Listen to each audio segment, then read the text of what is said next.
Welcome back everybody to another video done by us creative minds, brought to you by Twiis. Now today we have a very special guest. His name is Cairo. It's too bad that your favorite playbook can never take shots on goal. Your do-rag is a bit too tight and it looks uncomfortable. It's like all the shit go cold. New niggas don't spit no more. I ain't let the smallest man in the room bring all of the big boy flows. No man left behind unless that boy is trying to stay. Be about that progress, no less. Niggas not losing out today. These days I don't care who's next in line. I'm cool, I'm on the way. Freeway Rick gave me all this dope to flow, like who am I to blame? And these birds we move and wait, cause these birds need food and plates. You can never do what we do on tape. No retweet, no book, no face. I'm piss them off. You good, my boy? I was bullshitting about a minute ago. Listen. But you guys might find out about it later. My bad. Don't mind this. Anywho, for those of you who do not know who this man is, he's an artist, a musician, my kind of guy. But to those at home, who are you, big guy? Right? I didn't think about that properly. But let me see how. Yeah, I'm just trying. Let's see how I can chop my shit. You know what I'm saying? Let's see. Yeah, alright. Nah, bro. I am a rapper, producer, sound engineer. Simple. It's like I like that's where my expertise are right now. So I would be lying if I said I was anything else. Anything else? And like maybe you right now, that's where you're catching me. You're catching me on that beat working. You're catching me in that mix working. You're catching me on those raps fucking working. Yo, it was a long road, my G, and it's funny because you know when you're doing like you've put in like a lot of work, and you know after you put in all that work, you're like, this is just the beginning. It's like you're building that fitness, and it's like, oh wow, and that stamina is building up. Yeah, and it's like, ooh. Now it just becomes a matter of, dude, can you keep up at your own pace? Yeah, that's what we're working on. Can you go faster? Yeah, that's what you're working on right now. Man. Listen, the worst part about being like in stuff like this is it's really hard to get like mentors. There's no school for this. Well, there is, but not for rap at least, and that's how I started. I started out at heart. I'm a rapper first, so I must. If like I can put down everything else. If you're gonna ask me not to rap when I need to rap, it's a problem. Because like that's what got me into all this stuff. I wouldn't know how to engineer if I didn't need to rap. I wouldn't know how to make a beat if I didn't need to rap. Like you get into those situations, producers you get into situations and you don't have beats. Yeah. Really some people like Nigel's very fortunate because he puts out his shit publicly, and he doesn't really have people really in his ear about how to go about it and how to like how to put it out properly, steps. Yeah. I have niggas who are in entertainment who were in entertainment. These niggas want to school me. Like, so it's like it's not really trying to school you. Yeah, so it's hard knowing what I know and still, even though I don't know shit, I just know that there is a way to go about this. So it's hard doing that and trying to just be at the same time. Okay. Because it's like one requires a different part of you. You need to be in order. You need to organize yourself. In organizing yourself, how did it come for you to become Cairo Clarendon and separating Milan? The creation of Cairo. Please, give us your origin story. Damn, it's a dumb story. Okay, wait. My G, we love the Boondocks. We grew up on the Boondocks. Huey's best friend from Chicago, dog. Yo. You named yourself after boy Cairo. That nigga was like, that whole episode was like, what? So you was on Cairo's side the whole time? No, not really. But it was the first time I had like really peeped somebody with that name. I was like, oh shit. that's a name. That's a name, bro. Also, the thing is, he's light skinned.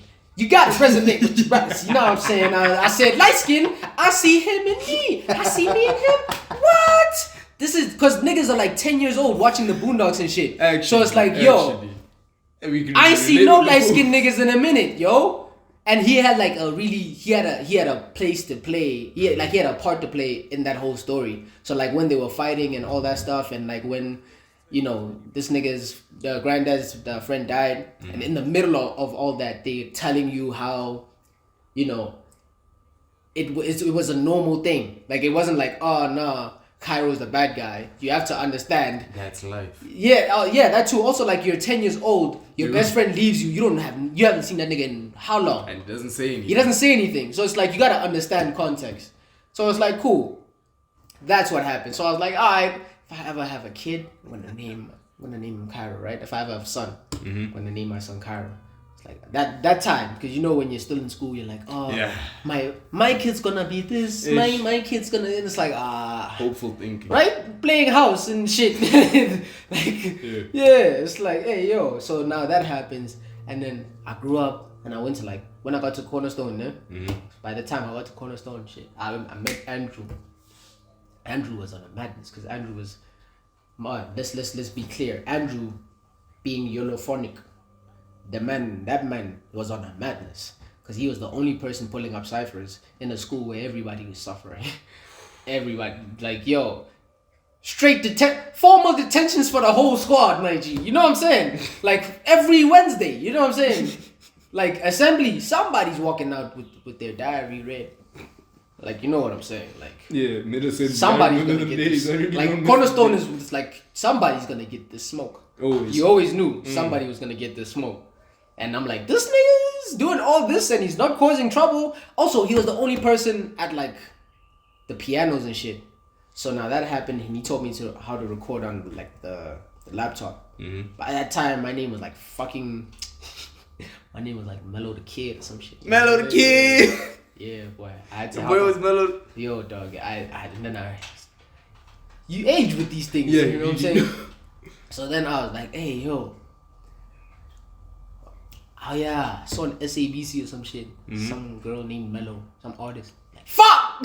Yo! So I was like, fuck! My name. Like, whoo! If I catch you, I'm calling my girls. No, I was like, you ruined it, dog. Like, you ruined it. I was like, but at the same time, I heard somebody say it made me cringe. So I was like, hey man, I can't be that type of rapper. Also, people are coming out with like names with the something. All the time. There was always the something. Chance the rapper, Sahai the Prince, but that was way before Chance, to be very fair. Sahai, big up Sahai, that man is a lyrical genius. Give him his writing credits, please. That man needs his credits. That man gave us probably, I want to say, second hardest verse on My Beautiful Dark Twisted Fantasy. Right? Gotta give him props. But then you get Coda the Kid, something to something, literally. So I was like, shit. I ain't one of these niggas. I can't be one of them niggas. That ain't me. So then I was like, oh shit. But like you know, you're bored. Just keep watching shit. So I really enjoy the Boondocks because my man was writing was great. You know, you grow up with that thing. You're like, yeah, that's that shit, boy. So it's like, alright, fuck my kid. I'ma take this shit. Fuck like that. I was on that. That little nigga can take a break. Yeah, I was like, fuck that kid. I need that. Yeah, I'll take it. I'll do it justice. Fucking. And I remember at that time, I didn't know like what was going. I didn't know who AKA's kid was. Shit. Said shit. I was like, yo, I will not be sung by AKA. Not like that. Yeah. Any other way. Not like that. I needed something else. And now, like, I think I moved to Avatar. I was like still with that thing. And then I think we needed to move to Joburg. So I didn't have a second part to that name. And we moved to Joburg and it was like suddenly, it was like mid-year, grade 11 or some shit. Yeah. And I was like, fuck. I hate this. I don't even want to be here. Fuck these niggas, man. Then why are we here? You took me. These niggas literally made me get confirmed in a Catholic church and then told me we're moving right afterwards. These niggas are on the madness. You gonna confirm me? Forcefully confirm me, and then I must move? What? No. I was mad on the car ride. Real mad. I don't know what I was bumping, but I had headphones on and I was feeling it. I was feeling it. So now I think we're coming past Yeovil. We're passing Hillbrow. And there's this like one-way street that ends. Like there's also, the road is kind of messed up. So like one thing leads into another and I'm like, yo, these roads are shit. Yo, these roads are pure shit. And it's just like a dead end. Yeah. It's not a cul-de-sac. It's literally just a dead end.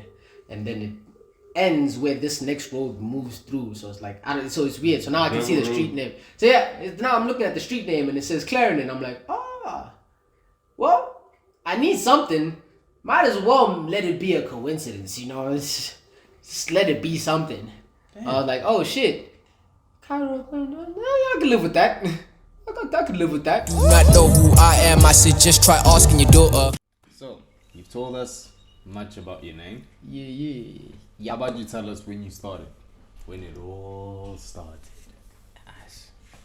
When man spat his first verse. And it sounded like...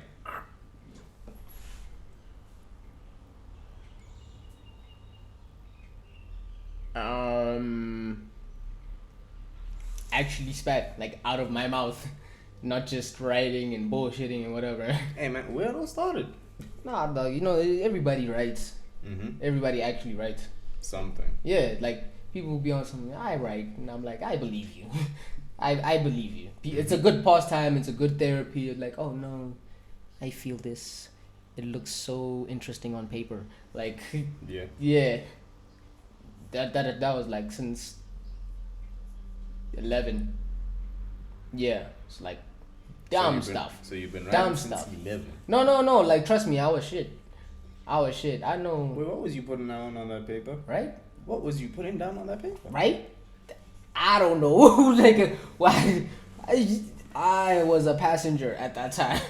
Like you called like my G. Nah, that I don't know them raps. What? That wasn't me. Like I remember. You know, yeah, funny chats now, but I remember Blalo found one of my books, found it and he read it. I don't know, you know when you're just like, shit little nigga, shit.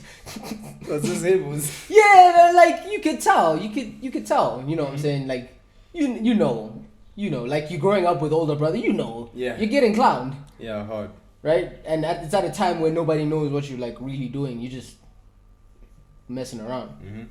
So yeah, that was shit for a long time. To be very fair, I'm not gonna lie to you. I think my writing only got good. I'd say good around mid 2018.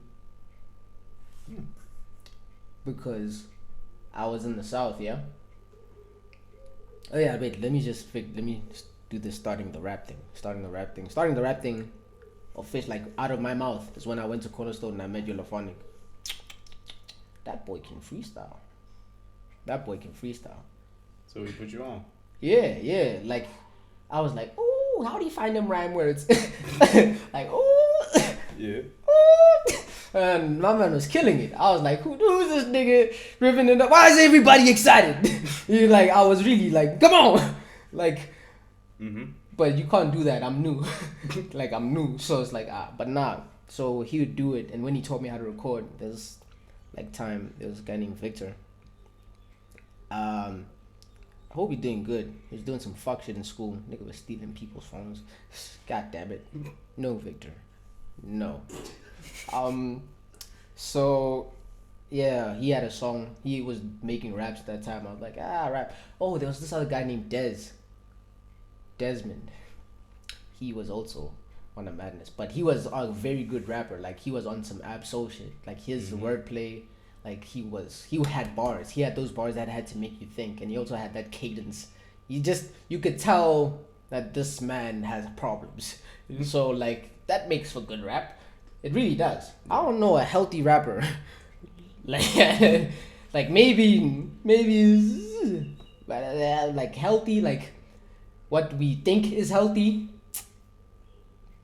Rappers are toxic, bro. Yeah. Rappers are toxic. So now after that, like they asked me to rap on something. So I was like, oh, okay. I've been writing, I've been listening and just doing this. So I tried it. Just tried it a little bit. At that time, I was like, oh, I could take these niggas. Like I was like, oh, but now like it took. I think after a good couple takes, I was like, nah, this is shit. This is shit. I don't like it. This is terrible. Nobody should ever hear this. But the worst part about it is I'm like playing the song. I've been like I hear it and I'll replay it and play it and play it and play it and I'll keep listening to this shit, putting myself through all this agony for I don't know what. I think I may have an ego problem. I don't know. I really actually think so. Yeah, man. If, to me, it sounds like you just put yourself through pain just to sculpt what you are right now. Who knows? I don't think so. I think it's because like a part of me is like, nah, boy, that's fire. You know, that's fire. Like, nah, I'm not kidding myself. You're kidding. You're kidding. Like, nah. Yeah. Like, I'm not. No. Me? No. But yeah. So I was like, nah. I had to come to a point of objectivity. I was like, nah, I'm shit, bro.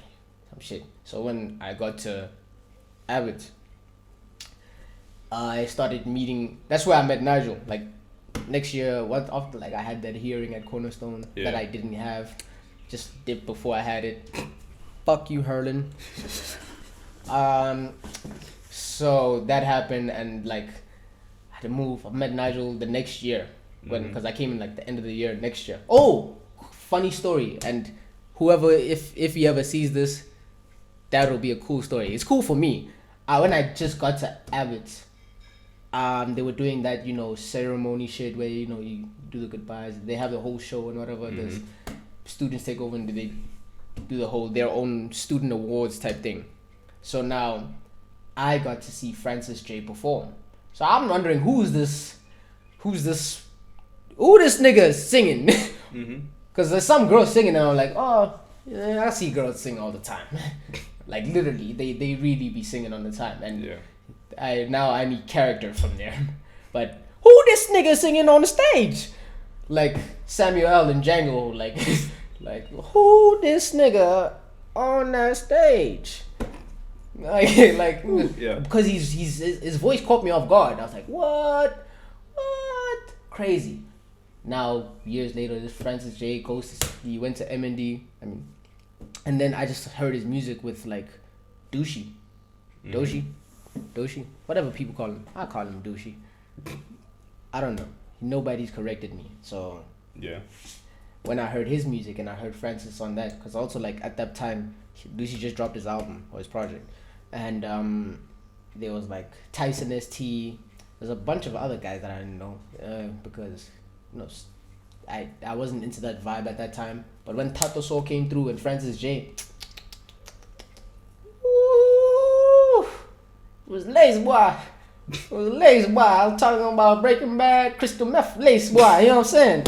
I was like, ooh, funky. Like it's like James Brown came back. You know? That good. Yeah, it was like I don't know. It was just like it had a feel to it. It had a genuine feel to it. I was like, oh.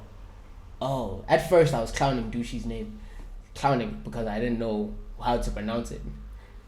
Then I heard them. I heard them beats, bro. I was like, heard this man is on a different thing. And then when Yolo told me like his favorite producer was Dushi, because that's how I even started trying to respect him. It was like, yo, based on him, you vouch. That's dope. That thing was like madness. So now after that, I met Nigel. This is how we met. No, nothing, because I knew Combo, his brother, like from bitches for a long time. So he made me smoke guai for the first time. It wasn't made. He advised me. We just got the confession, yeah. Yeah. So it's like, go home, eat a meal, smoke a guai. So that's how me and them. It was cool. Yeah, the A building. see this random nigga. He had, you know them things the yellow skit when they doing the extensions, but they like plastic. Yeah.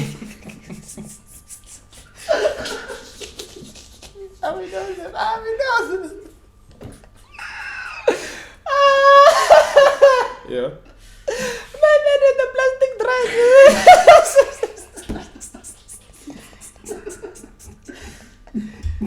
Oh no, my man in the plastic dress.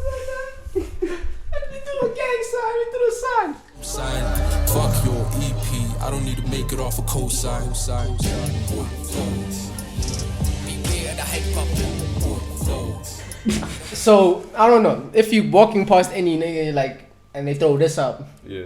You know, there's there's a very distinct understanding about nigga synthesis. So it's like, oh, word.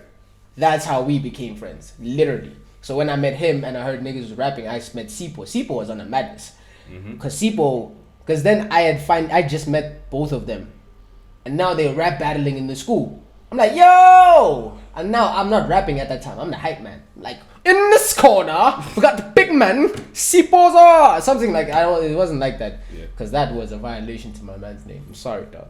I'm sorry. You be all right. Yeah. So then Nigel was there and they were rap battling. Now it's like a whole thing. So now they're rap battling, and this rap battle, this is a very monumental rap battle, because this rap battle had the one bar that I saw change an entire rap battle. Also, this is how me and Poppy became friends, because we like Poppy was new and she wasn't talking to anybody, and I was like, hey, rappers, let's go, and then she was there just existing. And then I guess we were just like, hey, you see this shit? yeah, you know what I'm saying? Like, so Seeiso said,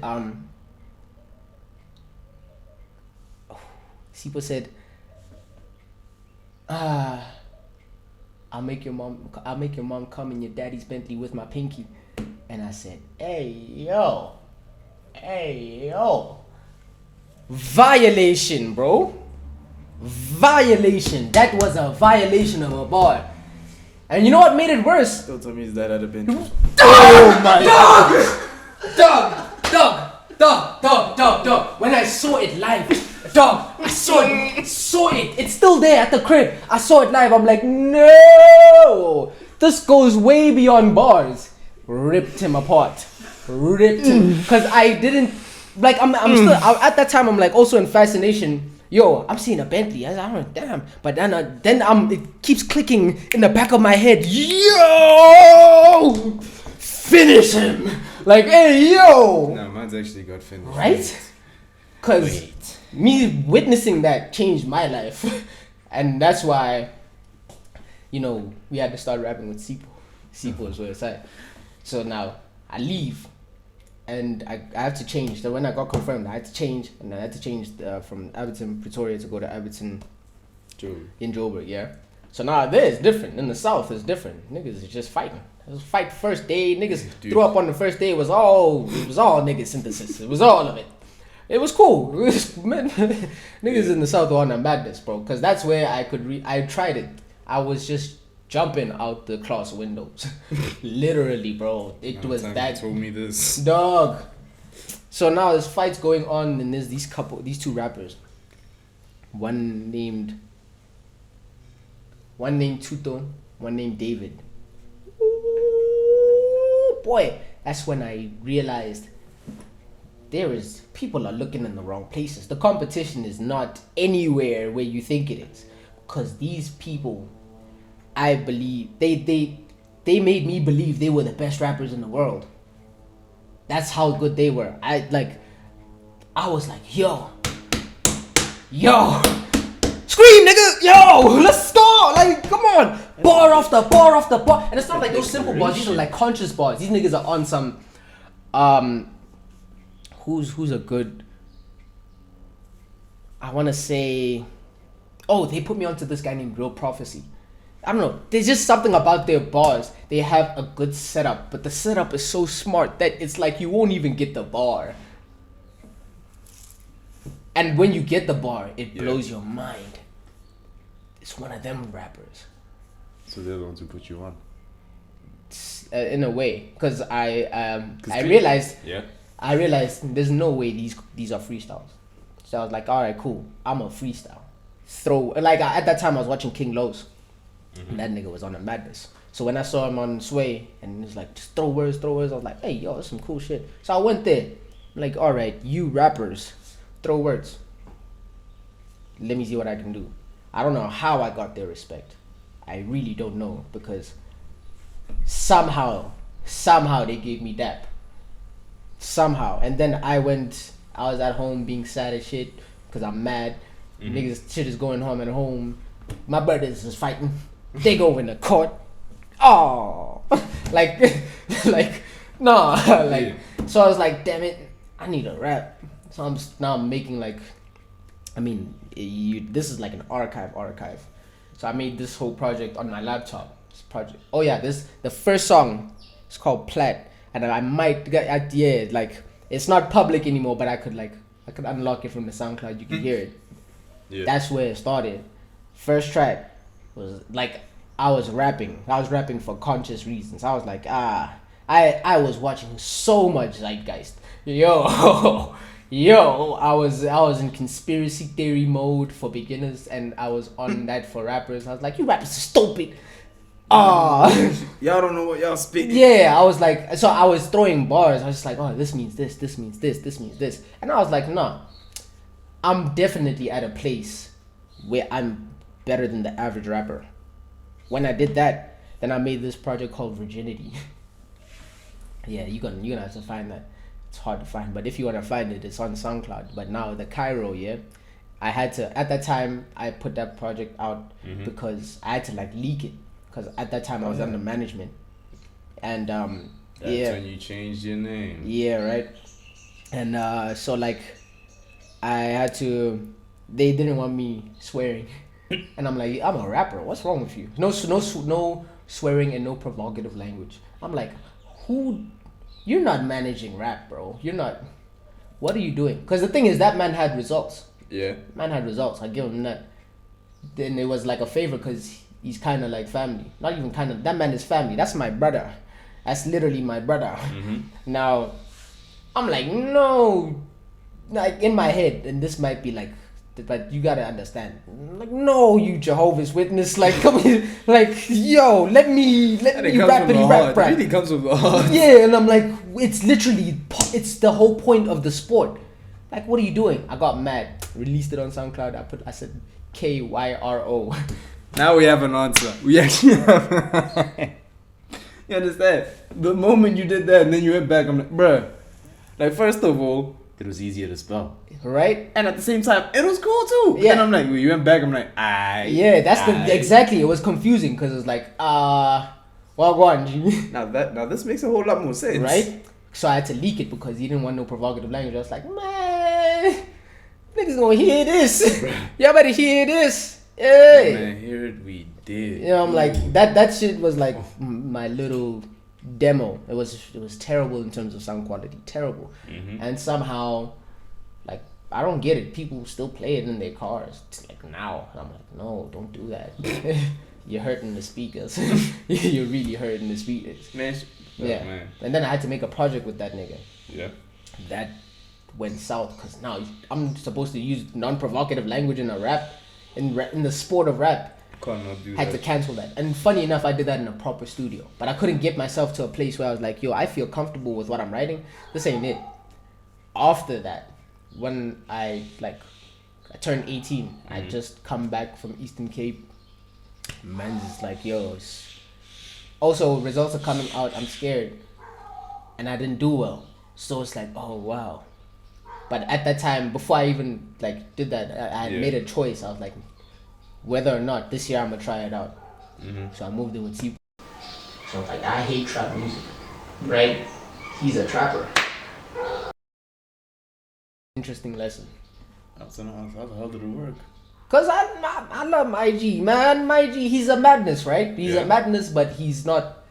He's got a brain, and he knows how to use it. Especially when it comes to rap, he's an intent.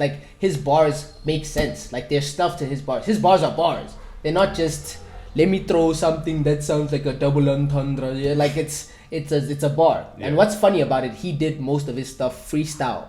And that fascinated me. So when I came back from Joburg and I freestyle with these niggas when they were battling, I went to earn my daps in the South. I came back to earn my daps in Pretoria. Niggas knew. Because niggas were rapping at that time. They had niggas like Peter. You had there's a bunch of random guys too. There was a bunch of guys, eh? But Sipo and Nigel, they were running things that side. I'd have to say maybe Peter because he was there also mostly. But I also caught Peter out lacking because he would repeat bars at the same cipher. Come on. So no, he knows what I'm talking about. Like you can't, if you do that, you gotta own up. Yeah. You know what I'm saying?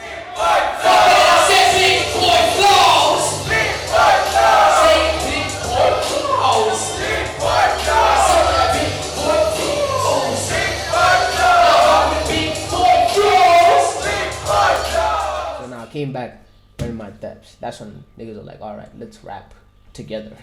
Yeah. So I moved in with Seeiso. We were like, all right, dude, we gonna rap. Also, it was spontaneous because now this nigga came back from Swaziland. It's like, oh, yo. It was one hell of a spontaneous decision, just moving in. Yeah, we just moved in together. And at that time, because my parents had passed away, I'd gotten a piece of my inheritance. Mm-hmm. So I was like, oh, shit. Paco! Going Paco! Like, at that moment, it was like, damn, I did bad. But I'm like, no, I need a rap. And most of all, I just gotten through like a whole depression. Like a whole depression, which is why I had to release Virginity in the first place, because it was haunting me. That I didn't want that era of my life to haunt me still having it. I couldn't like keep it. So it's like, it needs to be released just for the sake that I feel alright at home. Like I'm cool here. Yeah. So that's when I could come into my own. That's when me and Sipo bought our first studio equipment. And we bought the same audio kit we're using right here. The very same kit. We bought the speakers, bought the whole thing. We're like, all right, we're going to set up the laptop. Let's go. Made Dragon's Den. Now that was me playing out, because that was like one of the first times I had to do something that was a trap beat-ish. Yeah. And I didn't know what to do. But I was like, all right, Sipo's here. I have a good idea. And also, it was at that period, we were going mad inside the house, like mad drugs, bro. Like mad drugs. No, psychedelics on load. Yeah. Like I'm like losing my mind at home. So now at that time, that whole psychedelic sound kept being in my ear. Yeah. So I had an approach for how I wanted to do the songs. So we still didn't know the quality, but now I can tell as an art, I'm getting better at the craft. So Dragon's Den comes out. I'm like, all right, cool. It's getting good reception because it sounds commercial. It could go commercial if it was mixed and mastered right. Mm-hmm. For a long time, songs came out, Recreation came out, a bunch of these songs came out. And they were like, yeah, you're good, but the quality. And that, going for a year, trying to rap your ass off, man. But to be fair, also, we were bullshitting. We were privileged. Mm-hmm. We were just fucking around. Mm-hmm. We didn't use our resources to their full potential. Because we did have resources. We had gigs. We had things to do. At that time, my resume would have worked if I just used it properly. Because, like, we're doing real performances. Like, it's not this... It's plus also at that time, real performance or not, you need the resume. You can't be saying you've never performed just to get the gig. Yeah, just to get the gig. So now that goes on for a while. It's bus shows, mics don't work, a bunch of that, songs are coming out and whatever, and it's just like you just keep rapping and rapping and rapping and rapping, and I can tell it's getting better. But for a full year long, and I touched this stuff myself after I put in a full year of work. Because I know once that the year is ended, if I don't make something happen, they're going to come to me and be like, you didn't do well in school. You haven't done anything else. Yeah. What have you done this year?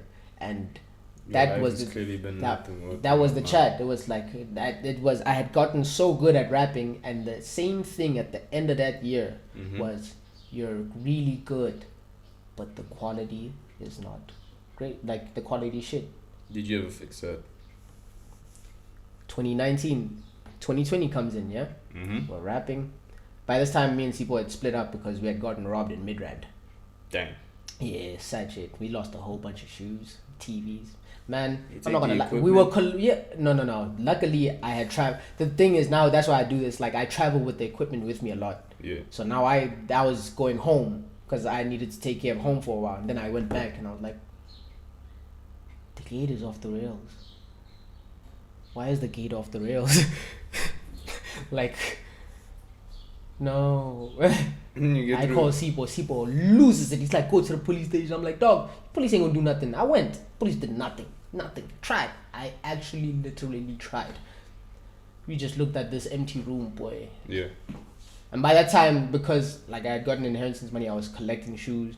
These shoes I bought around that time. It's actually one of the only pair of two that I managed to keep. And I wear these motherfuckers all the time. I like, you're not leaving me, baby. Mm-hmm. It's not a choice. It's an abusive relationship with my shoes. Boy.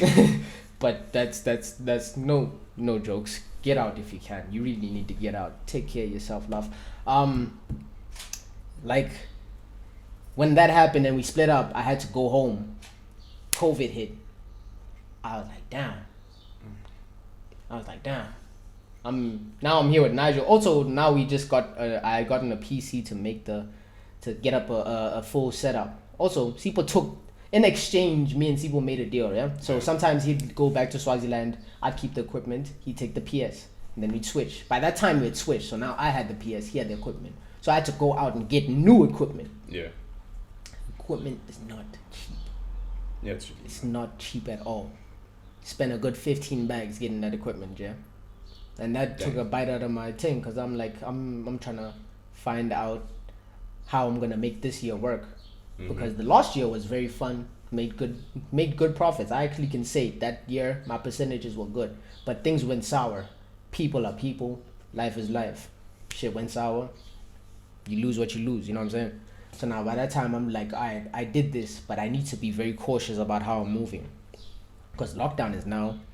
I don't have a full setup. I'm using the demo for FL. So when me and Nigel were rapping, there was this track on SoundCloud for the White Lotus Clan. Yeah. Yeah. We recorded this song called Hard. Too Hard. Yeah, so the way that thing worked, and also like songs like Movie on his SoundCloud, like there's a bunch of songs. Was that the first time you guys worked together as Lotus Clan? Yeah. Snap. I mean, the thing is, here's the thing. Lotus Clan, you can't you can't mention the Lotus Clan without Word. Word being Seeiso. That's his rap name. Mm-hmm. So Word has to be the father of that group, which is very sad because we don't include him. We're on a Migos thing right now. It's actually like it's who said you said I was left off bad and bougie? like yo, my man was pissed for a lot. Like he's still pissed, and I get it. I really get it. Mm-hmm. But also it's like, hey man, my man's far. These things are spontaneous. We always in the same room doing this. So now the way it was working is with the demo, you can't save anything. Mm-hmm. So those tracks, we had to do them one take right now. Let's go. Because we can't save this. Load shedding is coming. Cutting off our sessions. Bro, we made like 6 versions of the same song just to come through to like what we could.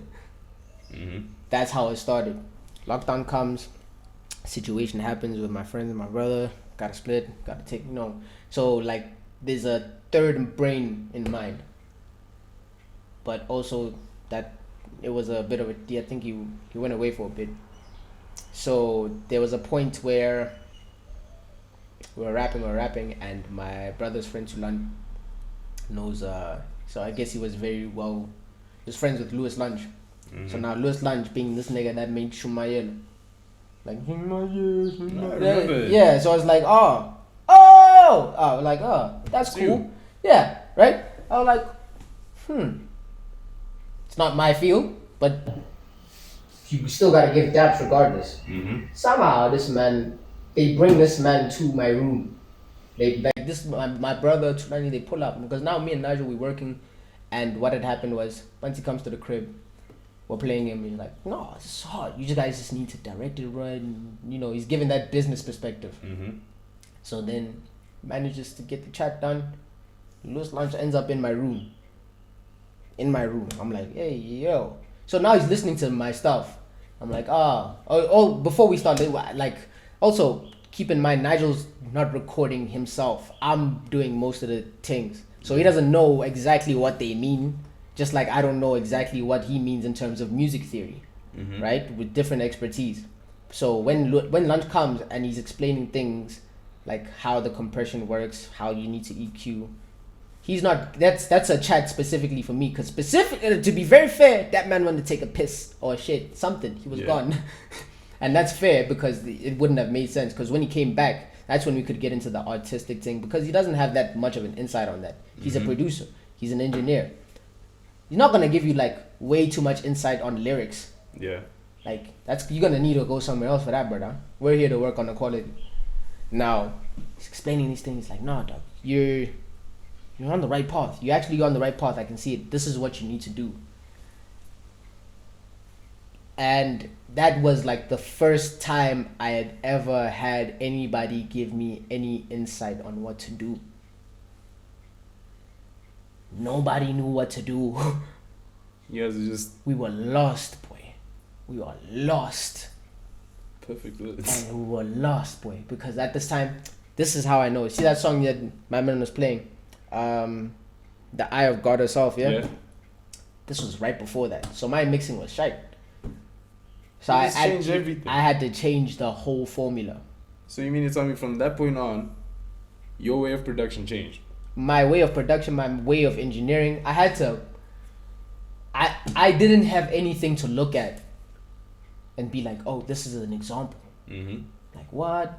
There's nothing. There's no blueprint. Niggas don't want to give stems. You know how selfish niggas are with stems. I asked for the stems for the beat that I want to use, that you gonna give to me. I can't get the stems.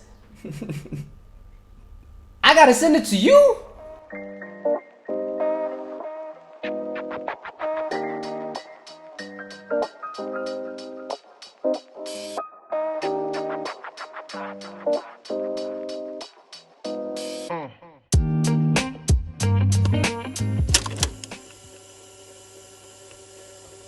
Oh yes, I'm reminded my potential's in my hands, and a spark can get me high, bitch. Spot the lonely leopard. Don't know how I got like this, maybe I don't remember.